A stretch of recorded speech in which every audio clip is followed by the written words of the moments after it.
Have you noticed that just about every week they add a new TV station to our list of choices? This is good for us in the sense that we have more and more options.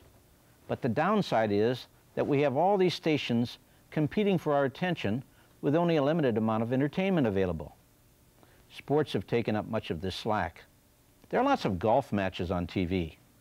I know this is going to upset a lot of people, but I don't consider golf a sport. It's really a pastime. A sport is something that requires a large measure of stamina, agility, and/or strength. Golf requires none of those. It's a skill, but then so are mumbly peg, marbles, and backgammon. They did seem to get rid of the gaudy clothing, though, and that's a plus. Weightlifting requires strength and lots of it, but picking up something heavy, then putting it down, then picking it up again is not a sport. I'd call that indecision. One of the most ridiculous sports on TV is fishing.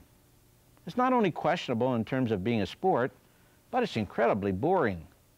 Martha, hurry up and get over here. He's going to bait his hook. Fishing's not a sport. It can be a clever way to hide a drinking problem. Now, boxing's truly a sport. It requires all the elements of such. But I'll grant you, it's a strange sport. It's the only one I know of where they explain the rules just before the event begins. And there's something odd about a bunch of tough guys fighting for what is called a purse and a belt. I think a good face-to-face meeting could determine that. The other thing about boxing is that the winners often get religious about their victory. Boxers say, "I want to thank the good Lord for helping me beat the hell out of my opponent." I'm waiting to see what new TV sports they'll come up with next. Perhaps curling. That's where you move a puck along the ice by sweeping a broom in front of it. I ought to be good at that. I grew up in the Midwest with lots of snow and ice, and I spent a big part of my life sweeping it away.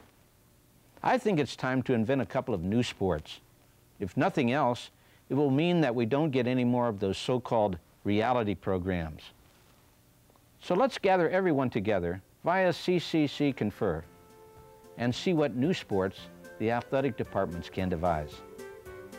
This is Bob Ross, the Campus Comic.